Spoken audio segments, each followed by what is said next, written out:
¿Cómo empezaste vos a estudiar estos monumentos o estos edificios que tienen que ver con lo italiano? ¿Tuviste algún incentivo previo mientras estudiabas? Bueno, en realidad mi vínculo con lo italiano tiene que ver con ser nieta de italianos y esta relación con países que es oriundo mi abuelo materno, siempre me tuvo cercana hacia un interés por la arquitectura italiana. Además, ¿Ese abuelo materno vos creciste con él? No, absolutamente no. Falleció antes que yo naciera incluso. ¿Y de dónde venía? Mi abuelo nació en Parlasco, que es un pueblito a la orilla del lago Como, en la Lombardía, y que en su momento perteneció a la comuna de Como y ahora pertenece a Lecco. Y entonces esta relación con lo italiano y no haberlo conocido él, de algún modo siempre me estuvo interesada sobre la cuestión de la italianidad. Y hace unos cuantos años surgió la oportunidad de hacer un trabajo de la arquitectura italiana en Santa Fe, en un convenio que al final no terminó cerrándose con la Universidad de La Sapienza. Entonces un grupo de arquitectos del Instituto del INTUAR, el Instituto de Teoría e Historia Urbano-Arquitectónica de la Facultad de Arquitectura de la Universidad Nacional del Litoral, nos ofrecimos para tomar algunos de las arquitecturas que habían sido o construidas por profesionales italianos o que habían pertenecido de algún modo a la comunidad o la colectividad italiana, y es así como fue de mi elección el edificio del Hospital Italiano de Santa Fe y Colonias. Y a partir de allí empezó un proceso de investigación que tuvo que ver que no solo con las cuestiones de la arquitectura, sino también hice un trabajo bastante minucioso de la lectura de los libros de actas desde el proceso de formación de la Comisión Pro Construcción del Edificio hasta poder comprender todo el proceso que se fue dando de transformación del propio edificio, es decir, cómo ese edificio fue creciendo a través del tiempo. Fue así entonces que se dio lugar a un trabajo de investigación que luego sirvió para un proyecto de ley que permitió que el edificio no sea destruido. Bueno, eso después lo voy a ajustar porque no me recuerdo bien cómo es el tema de esa. ¿Qué año se hizo esa investigación? Esa investigación. Vos sabés que ahora no lo tengo bien presente. Esto lo sacás, papá, más vale, ¿no? Porque no van a creer. Yo creo que fue el 99, 97, el 99, pero después se hizo este informe, que no me acuerdo el año, acá está, 98. En el 98 se hizo este informe que fue para una declaratoria del edificio para protegerlo al edificio para que no sea destruido. Así que, bueno, entonces a partir de esta investigación surgió la posibilidad de armar este informe que de algún modo trata de demostrar cómo en cada momento, tanto de la creación de la institución como la idea de hacer este edificio y todos los momentos de transformación en lo edilicio, siempre participaron arquitectos de origen italiano o hijos de aquellos que habían sido miembros de la institución, socios fundadores, pero que siempre habían tenido que ver con la comunidad italiana, ¿no? Y la importancia que tuvo en ese momento, que absolutamente a partir más o menos del año 89, que se forma la primera comisión para que tiene como motivo la construcción del edificio, participaron absolutamente todas las sociedades de socorro, todas las sociedades de todas las colonias alrededor de Santa Fe, por eso se denomina Hospital de Santa Fe y Colonias, donde en ese momento las colonias más importantes eran Esperanza, San Carlos, y que después ya en el año 87 más o menos ya eran 133 asentamientos de colonias alrededor de la ciudad capital, y que muchas de ellas tenían una fuerte impronta, digamos, de la comunidad italiana, porque la mayoría de sus inmigrantes pertenecían a esta comunidad.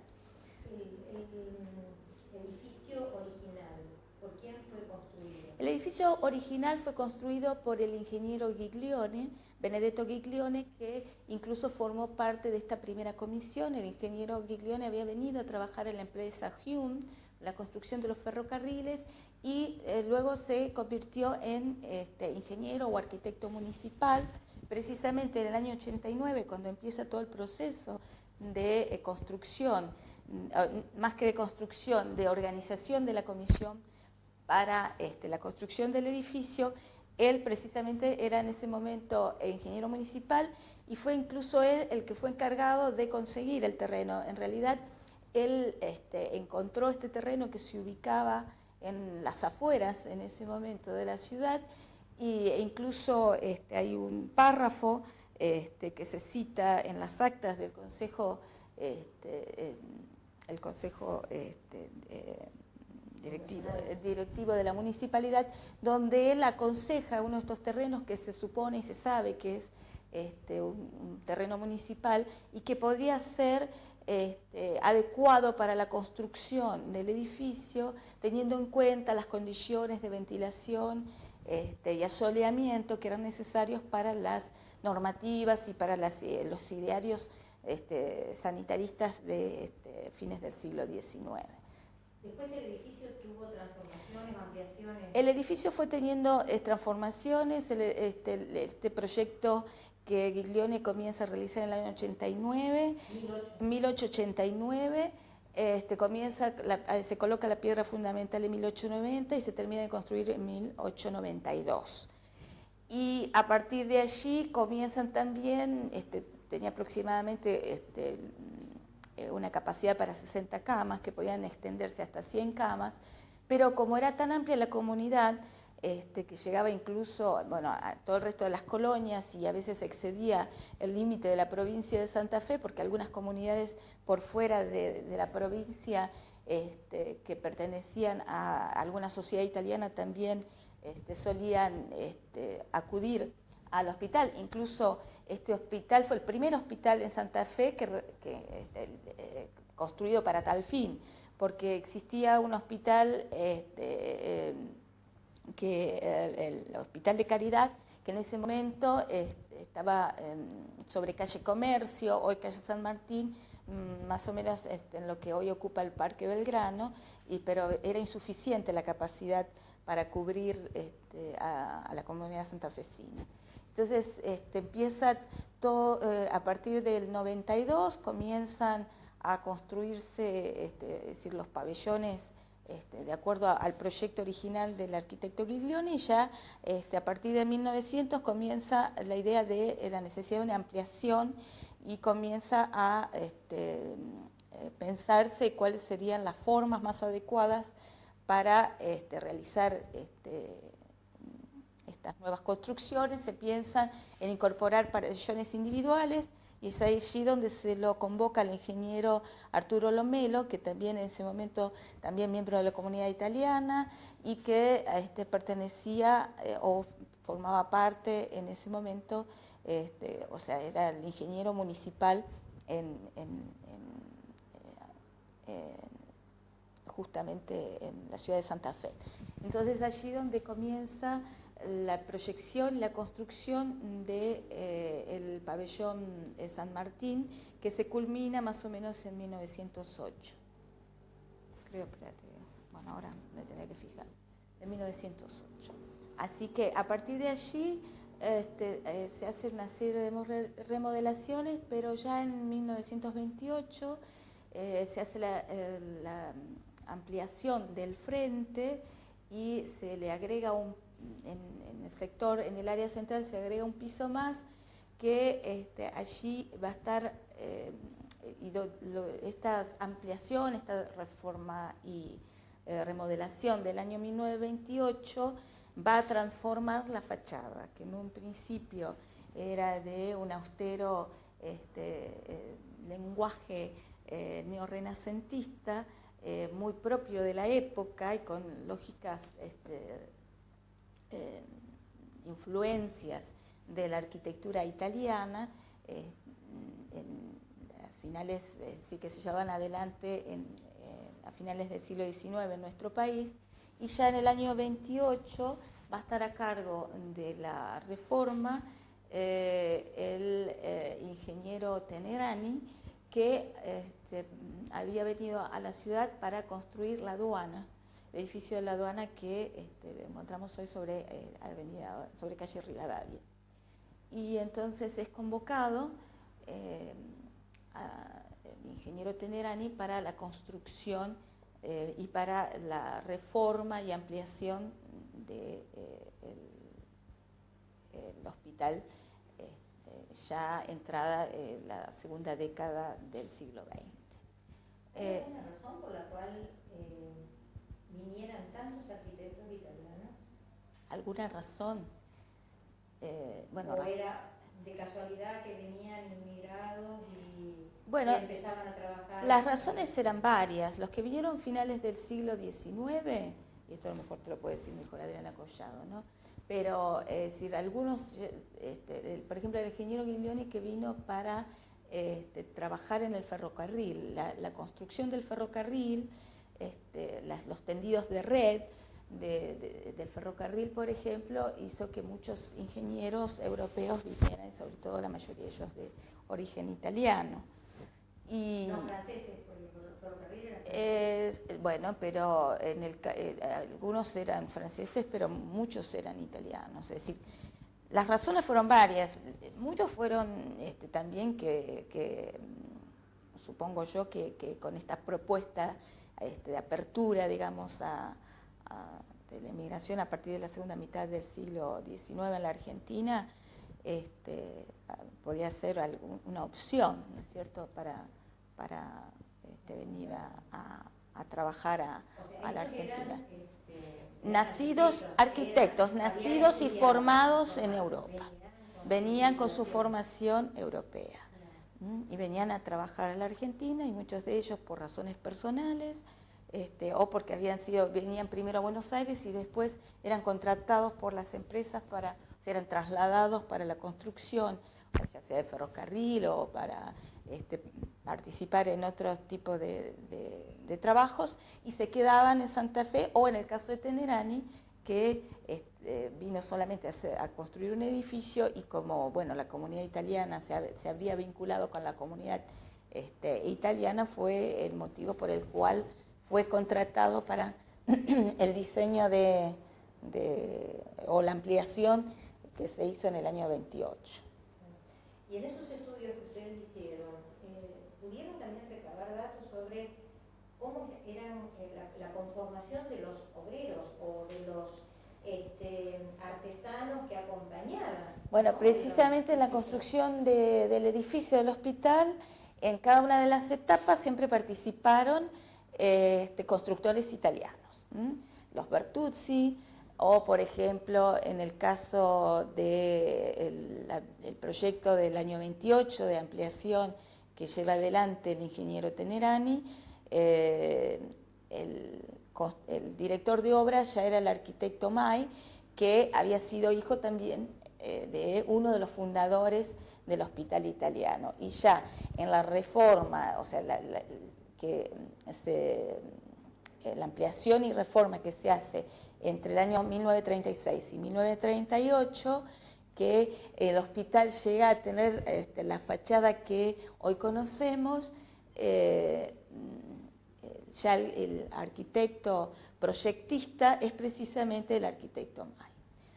Entonces, estas son siempre los vínculos, la mayoría de los obreros, de los albañiles, eran precisamente de origen italiano, porque eran los que conocían ampliamente cómo... Yo pensaba también en todo lo que acompaña a una construcción. Por ejemplo, en esa época ¿cierto? Hay datos, se conoce cómo se conocen los nombres de los arquitectos. No, en el caso de la herrería no, porque todas las menciones que se hacen con respecto, sobre todo a la primera etapa de construcción del edificio, en el momento que el ingeniero Giglione construye el edificio, aparece la mención de unas rejas que configuraban lo que era una verja, digamos, que dividía lo que era el límite de la línea municipal con la vereda con respecto a un pequeño jardín interior que todavía se conserva, pero no se hace mención de quién tenía en cargo la mano de obra. Debe haber habido muchos también de origen Sí, italiano. el tema es que cuando se hizo la investigación se trabajó con los libros de actas que habían sido redactados en italiano y además de puño y letra de las secretarias de actas. Y a veces, entre que la letra podía ser un poco ilegible, y muchas de las veces se mencionan con los nombres de pila. Don Francisco, don Juan va a ser el que va a ejecutar y no se sabía, digamos, quiénes eran los autores precisamente. ¿Esos libros de actas, a dónde están radicados? ¿Tenés conocimiento? No, al momento que el hospital italiano cierra, incluso tengo noticias por algunos médicos que habían trabajado en el hospital hasta el momento de su cierre, que muchos de los archivos, bueno, no se sabe muy bien dónde se encuentran en este momento, por lo menos yo no sé dónde se encuentran en este momento los archivos. ¿Qué picardía? ¿En ese momento estaban todavía en el edificio? Sí, todavía en el año 97 todavía estaba en el edificio, yo pude acceder a su lectura. 27 no. 97, 1997. ¿Y en ese momento estaba funcionando alguna comisión que estaba encargada del cierre? ¿Cuándo cerró el hospital? Vos sabés que yo no me acuerdo exactamente. Pero ya estaba cerrado. No, todavía funcionaba el hospital italiano, sí, funcionó. Debe haber sido el año 2000, más o menos, 2000 y pico. No te puedo asegurar, esto habría que verificarlo y lo podemos agregar después probablemente. No, pero se lo voy a preguntar a Adriana por si, no sé, la Comisión de Patrimonio o lo que sea, conservan, recopilan, ¿no? Estos materiales. No, lo que pasa es que no creo que la Comisión de Monumentos no pudo acceder a ese material, porque ese material cuando se cierra el hospital no sé qué destino tuvo, incluso muchas cosas terminaron, como el archivo fotográfico al que yo pude acceder y pude tomar prestado la fotografía, muchos de ellos creo que terminaron en un contenedor. Sí. Bueno, ese es un problema que nosotros los argentinos tenemos, ¿no es cierto? El grado de conciencia sobre nuestro patrimonio es terrible. Sí, muchos antecedentes han desaparecido por no estar ni prolijamente guardados, ni tener como considerar que a lo mejor no tiene mucho sentido. Así que estas fotografías que yo tengo, no sé dónde pueden llegar a estar en estos momentos. ¿Y vos que tenés copia o te guardaste algunos fotogramas? No, porque yo no había fotogramas, lo que había eran fotografías. Ajá. Que yo procedí en ese momento, que todavía no existían las fotografías digitales, o por lo menos yo no tenía cámara digital, todavía no eran muy nuevas las cámaras digitales en fines de los 90. Así que pude obtener unas muy buenas fotocopias con las cuales yo después digitalicé, pero son las que pude obtener en ese momento y que me permitieron de algún modo reconstruir el proceso de construcción, o sea, de evolución del edificio. Entre las fotografías y los libros de actas. Lo que pasa es que, por ejemplo, en el caso de Tenerani, me llevó mucho tiempo determinar quién era el constructor, o por lo menos el proyectista, porque aparecía, me recuerdo que los libros de actas hablaban, el arquitecto Tenerani, hablaban de don Francisco, y eran actas y meses hablando de don Francisco, hasta que pude determinar que con una muy mala letra que podía ser algo de Tenerani. Y bueno, ahí pude descubrir que era... Las personas que te ayudaron con la lengua, porque vos no leías el italiano. No, procedía a interpretar ¿Había alguien especializado en la lengua? No. Es decir, me tomé el trabajo de tratar de interpretar esta las actas que estaban escritas en italiano, que ya a partir más o menos de 1900 ya comenzaban a escribirse en español o en castellano. ¿Y todo eso que ustedes estudiaron, lo que vos estudiaste, terminó en un informe? Terminó en un informe. Vos decís que el proyecto no siguió adelante. No, el proyecto nunca siguió adelante, o sea, se truncó, y entonces fue una motivación personal una vez que empecé a interesarme ya por el edificio, seguí adelante con la investigación y realmente me resultó muy interesante poder, al encontrar estos libros de actas y ver que podía llegar a reconstruir una historia que por lo menos no estaba, era un área de vacancia, es decir, no había sido reconstruida por lo menos desde la historia de la arquitectura, es que me puse a trabajar firmemente, e incluso hice un proceso de reconstrucción planimétrica, que también fue muy importante al encontrarse trabajando en el archivo de aguas provinciales, en ese momento la arquitecta Adriana Collado y el arquitecto Luis Müller encontraron un plano justamente en el archivo que me permitió, digamos, cerrar un poco todo el proceso de construcción y poder completar toda la planimetría para poder entender cómo fueron produciéndose esta evolución, esta construcción, con las sucesivas ampliaciones, ayudados con los libros de actas y las fotografías encontradas en el archivo fotográfico del Hospital Italiano. O sea que vos no tenés conocimiento de otra gente o otras instituciones que hayan estudiado esto. No, que yo sé. ¿No te encontraste con nadie? No. O sea que lo que vos tenés es inédito. Y es inédito, siempre estuvo la idea de publicarlo, pero bueno, nunca se dio la oportunidad, así que en algún momento creo que lo voy a publicar. Se han hecho publicaciones parciales en la revista de origen del Colegio de Arquitectos de la provincia de Santa Fe, el Distrito 1, pero no es la única publicación, digamos, que existe. ¿Y la municipalidad no tenés idea de que haya tenido interés de proporción? No, nunca se lo propuse. Nunca se lo propuse yo. Porque la verdad que habría que empezar a mostrar toda esta historia, ¿no? ¿Vos pudiste fotocopiar algunas de esas actas como para que...? No, porque los libros de actas no se me permitían retirarlos de ese momento del ámbito del hospital. Hubiera sido lindo poder leer algunas, ¿no? En italiano.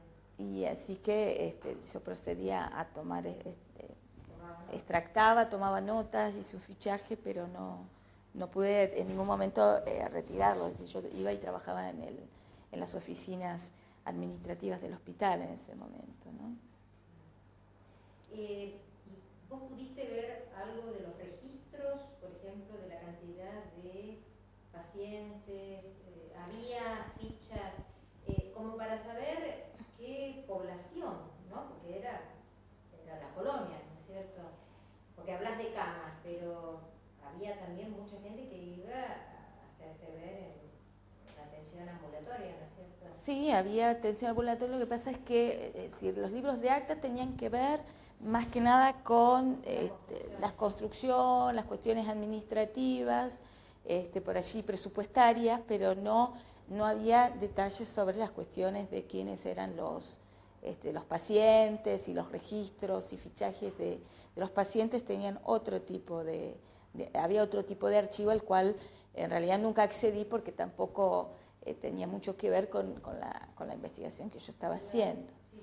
No digo porque tiene que haber habido alguien que también como vos se haya interesado por la parte de cómo se organizaba. Yo recuerdo que la acompañaba a mi abuela y que cada uno pagaba una cuota, ¿no? Sí. Era un hospital que era como una especie de obra social, ¿no es cierto? Sí. Pagaban una cuota para ser socio y eso les daba una cantidad de beneficios. Entre ellos creo que tenían también derecho a un panteón, había también un beneficio con respecto a bueno, eso no te puedo decir. Es algo que sería interesante complementar. No sé, María Luisa, ¿querés preguntarle algo? No, lo único que después le da un pedido cuando se termine. Ajá. Bueno.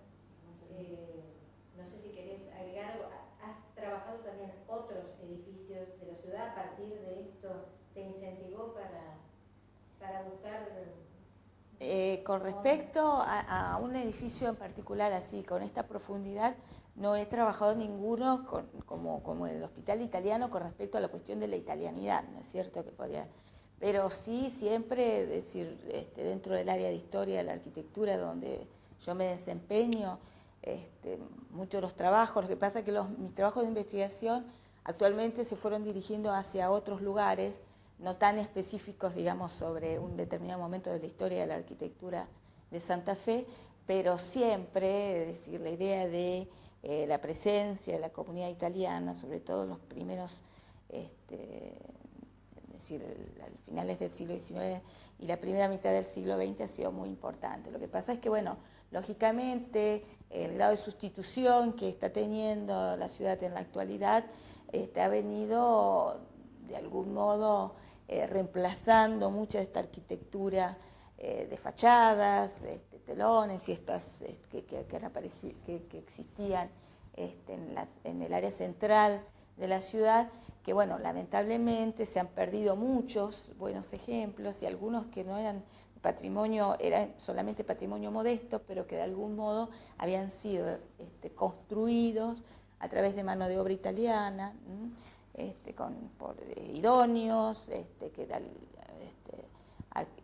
albañiles que conocían muy bien las técnicas constructivas y que eran, lamentablemente, bueno, se fueron perdiendo con el tiempo. Ese conocimiento, los italianos, ¿lo traían de Italia o lo aprendían acá? No, muchos de ellos lo habían aprendido en sus ciudades o pueblos natales, ¿no es cierto?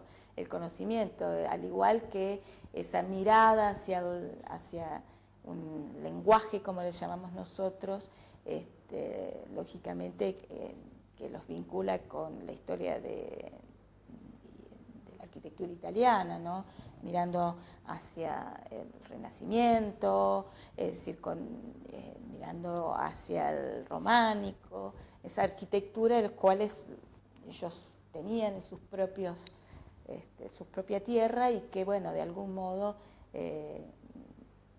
venían con ese imaginario, con esas imágenes en sus retinas y que trataban de plasmar esos detalles constructivos, esas molduras, las plasmaban en las fachadas de los edificios que construían aquí.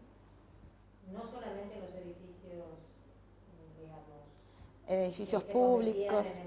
No, por eso digo, el patrimonio modesto también tiene esa mano de obra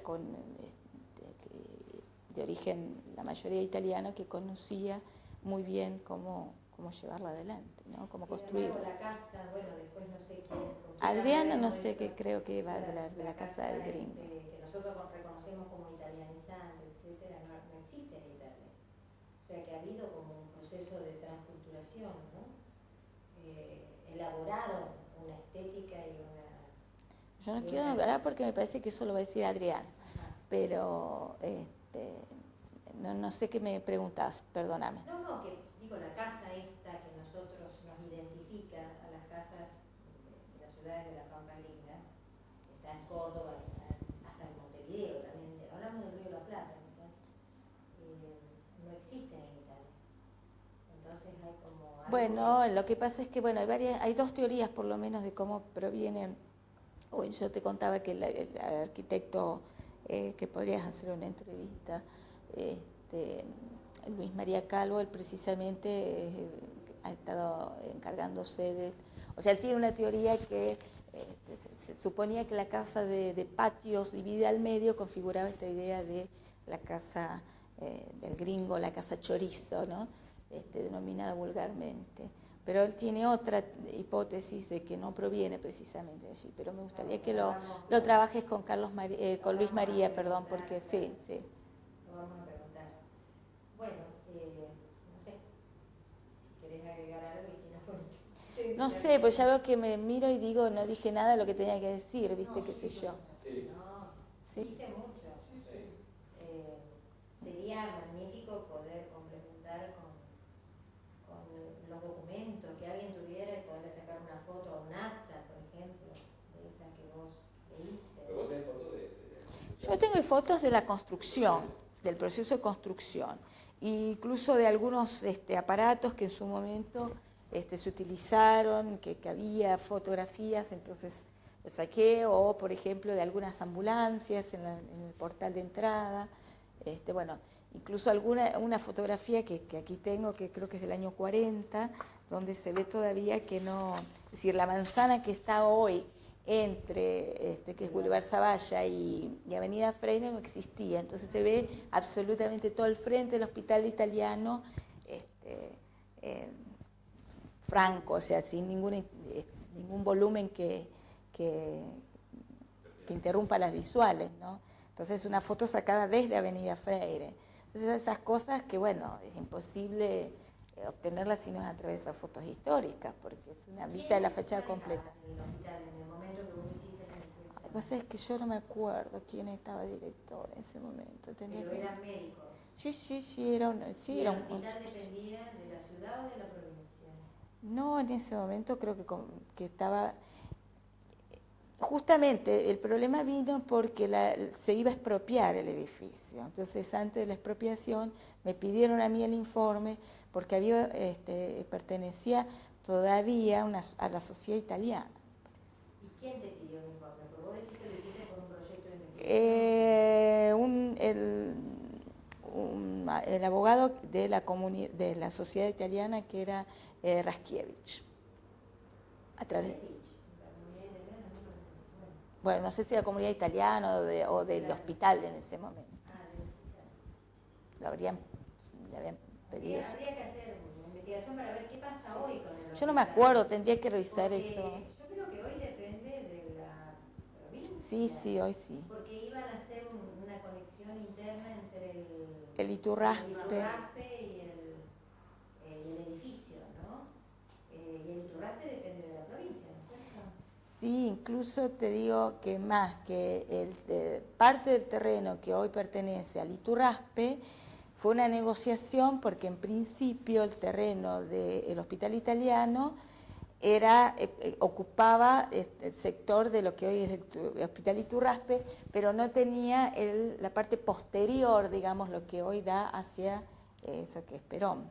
No es Perón, esta altura. Sí. Está Perón, y bueno, se hizo un negociado, digamos, de ceder la parte norte del terreno para la construcción del hospital Iturraspe, y a cambio de ello se le otorgaba el terreno que quedaba por detrás de lo que era en ese momento el hospital italiano para completar la parte de la manzana que hoy ocupa, ¿no? Habría que ver qué pasa entonces con la provincia, con alguien, ¿no? Que pudiera por ahí. O sea, vos no tenés idea de que se haya seguido investigando sobre esto. No, sobre la historia no. Pero de todos modos sigues reconociéndose como hospital italiano, es decir, o está dentro del imaginario, pero desde el punto de vista arquitectónico, no sé si ya perdió. No, desde el punto de vista arquitectónico no ha perdido su importancia, porque a pesar del deterioro que ha sufrido y que, bueno, ha sufrido muchos avatares, muchos años estuvo el edificio sin ninguna intervención como para poder mantenerlo, pero su fachada, por lo menos esta fachada con la que cuenta hoy, que digamos, data más o menos del 1938, que es la fisonomía, digamos, que tiene a partir más o menos de ese momento, se conserva. Y a pesar de que las últimas intervenciones que se habían hecho no eran muy felices, sin embargo, podemos reconocer que es un edificio que merece ser preservado, ¿no es cierto? No solo por el valor desde el punto de vista arquitectónico, sino por toda esta rica historia, haber sido el primer hospital construido para tal fin en la ciudad de Santa Fe, haber pertenecido incluso a la comunidad italiana, y que fue realmente construido por toda una colectividad. Eso es muy importante, ¿no? La donación que hicieron todas las colectividades, e incluso hubo asociaciones que... Cuando hablas de colectividad, estás hablando de asociaciones italianas. Asociaciones italianas de todas las colonias, incluso hasta Paraná, Por eso digo que excedían los límites de la provincia de Santa Fe y que todas colaboraron para la construcción, brindando fondos, y la mayoría de estas sociedades de socorros mutuos, Operay, etcétera, algunas de ellas incluso se disolvieron para poder brindar todos los bienes que tenían y para poder tener fondos para la construcción del edificio del Hospital Italiano. Entonces, es decir, el valor patrimonial no solo se le otorga a la arquitectura su valor como tal, su lenguaje arquitectónico, su lenguaje o la calidad constructiva, sino también las condiciones que dieron lugar y el valor que le dio toda una comunidad, ¿no? Probablemente las generaciones más jóvenes no lo reconozcan como el Hospital Italiano, sí, por su función, no hayan conocido el valor que tenía la prestación como hospital, pero sí pueden reconocer este valor también arquitectónico, ¿no? Y está en nosotros poder preservarlo y permitir que trascienda a través de los tiempos, independientemente que hoy no funcione más como hospital. Bueno, muchas gracias. De nada. Tengo una pregunta, sí. La fachada, Y la fachada actual. hoy podríamos decir que tiene muchos elementos de la arquitectura clásica, o sea, pertenece a lo que conocemos con el nombre de neoclasicismo, pero pero no es puro, es decir, ninguna arquitectura de influencia clásica en nuestro país podemos considerarla como un estilo neto y puro, sino que tiene influencias de distintas regiones, es decir, pero siempre mirando hacia la arquitectura italiana. El primer hospital italiano, es decir, la fachada de Benedetto Giglione, sí es un claro estilo o lenguaje neorrenacentista. Eso creo que lo anoté. Sí. En cambio, ya ahora el caso de la fachada el arquitecto Tenerani, eso que quedó mal hoy, quedó ingeniero. Arquitecto Tenerani tiene una influencia neoclásica, pero que es mucho, Ecléctica. tiene ciertos rasgos eclécticos, sí, pero bueno, la presencia del nártex, o sea, el ingreso, la fachada, que incluso fue transformada en los años 38, o sea que también hoy por hoy no se puede hablar de un estilo neto, sino que bueno, se fue transformando en el tiempo, entonces tiene incluso parte de su volumen central que ha perdido, incluso, por ejemplo, la techumbre a 4 aguas que tenía el diseño del arquitecto Tenerani. Después se hizo el techo. Claro, porque se agregó un piso más y entonces allí aparece un volumen totalmente puro, que se reemplaza el techo a 4 aguas que poseía el volumen central por este volumen puro que constituye lo que sería el tercer piso del edificio. Bueno, después te vamos a pedir que nos des más información, a ver si podemos seguir la investigación.